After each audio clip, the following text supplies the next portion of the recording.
a flight attendant kicked a black boy off the plane, assuming he didn't belong in first class. Little did she know, just minutes later, he would reveal himself as the owner of the airline. What happens next will leave you stunned and deliver a powerful lesson about judgment and assumptions. Watch until the end to see how this incredible story unfolds. Don't forget to subscribe to the channel and share in the comments where you're watching from. The bustling terminal of JFK International Airport in New York was alive with the sound of flight announcements, rolling luggage, and hurried footsteps. Among the crowd was Caleb Turner, a 12-year-old black boy with wide, curious eyes and an air of quiet confidence. Caleb wore a simple hoodie and jeans, carrying a backpack filled with books and snacks for his flight. He was flying alone for the first time, heading to Washington, D.C., to meet his father, Jonathan Turner, the CEO of Airlines, one of the largest carriers in the country. Despite being the son of an airline mogul, Caleb had always been raised to value humility and respect. He handed his first-class ticket to the gate agent, who smiled warmly and directed him toward the jet bridge. Caleb found his seat, 2A, at the front of the plane, placed his backpack neatly under the seat, and pulled out a book about aviation. He had inherited his father's love for planes and was engrossed in learning everything about them. As Caleb settled in, Melissa Porter, the flight attendant, walked briskly down the aisle. Melissa, a 35-year-old with a no-nonsense attitude, prided herself on maintaining order. Her sharp eyes landed on Caleb, and her expression immediately soured. "Excuse me?"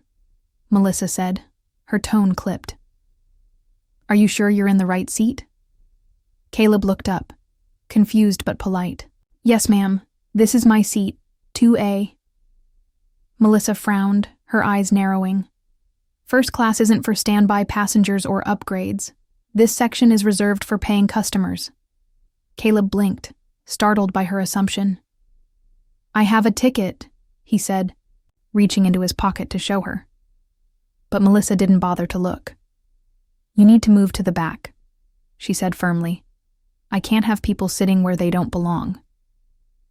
The interaction caught the attention of a few nearby passengers, who exchanged puzzled glances but said nothing. Caleb hesitated, his cheeks flushing with embarrassment. "I really do have a ticket," he repeated, his voice quieter now. Melissa sighed impatiently. "Look, I don't have time for this. Either you move or I'll have to ask you to leave the plane." Tears stung Caleb's eyes, but he held his head high. "Fine," he said softly, grabbing his backpack and walking back down the aisle. He stood near the exit, unsure of what to do next, as Melissa radioed the gate agents. "Remove this child," she told them curtly. The gate agent approached, confused. "He's a ticketed passenger," she said, but Melissa dismissed her with a wave. Caleb quietly stepped off the plane, standing near the gate as other passengers whispered among themselves. As he stood awkwardly in the terminal, trying to hold back tears, Emily Harris, the terminal manager, noticed him. Emily was a sharp-eyed, compassionate professional who had worked closely with Caleb's father, Jonathan Turner, on various airline initiatives. She recognized Caleb immediately. "Caleb? What are you doing here?" she asked, walking over. Caleb explained what had happened, his voice trembling. "She didn't even look at my ticket. She just assumed I wasn't supposed to be there." Emily's face hardened with anger. "Stay right here," she said, pulling out her phone. Moments later, she was on a call with Jonathan Turner. "Jonathan, your son was just kicked off one of your flights." "What?" His voice was sharp and decisive. "Yes, kicked off. He's standing here in tears because one of your employees assumed he didn't belong in first class." Jonathan's voice turned cold. "I'm on my way. Don't let that plane take off." 11 minutes later, Jonathan Turner strode into the terminal, his tailored suit and commanding presence turning heads. He spotted Caleb and immediately knelt to embrace him. "Are you okay, son?" Caleb nodded, though his throat felt tight. Caleb's eyes were still red. "I didn't do anything wrong, Dad." I know, Jonathan said, standing and turning to Emily. Let's fix this.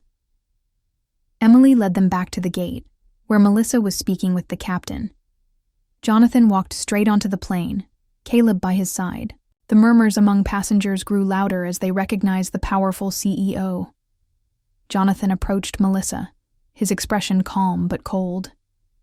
Are you the flight attendant who removed my son from this plane? Melissa blinked, taken aback. I didn't know he was your son, she stammered. That shouldn't matter, Jonathan replied firmly. You didn't bother to check his ticket. You humiliated a child in front of your passengers because of an assumption. Do you treat all customers this way, or just the ones who don't look like they belong in first class? Melissa flushed, her composure faltering. I thought he was trying to sneak in.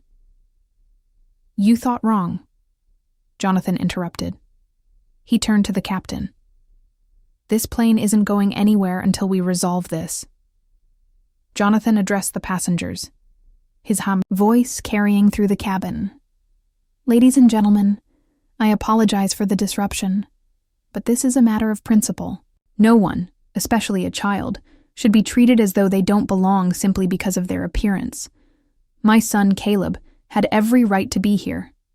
This kind of behavior doesn't represent the values of Aero Sky Airlines, and it won't be tolerated.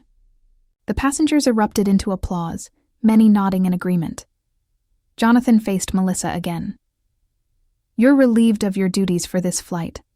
I'll be discussing your employment status with HR. Melissa's face turned pale as she gathered her belongings and left the plane in silence. As the plane prepared for takeoff, Caleb returned to his seat, this time with his father sitting beside him. Passengers smiled at him reassuringly, offering words of encouragement. Are you okay now? Jonathan asked. Caleb nodded. Yeah, thanks for coming, Dad. Always, Jonathan said, ruffling his son's hair.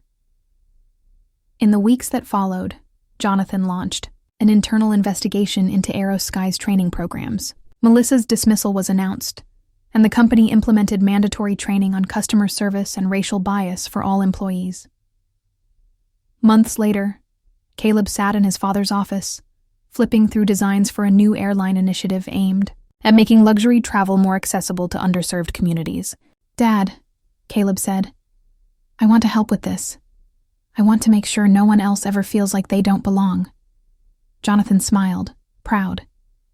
You've already started doing that, Caleb. Let's keep building it together.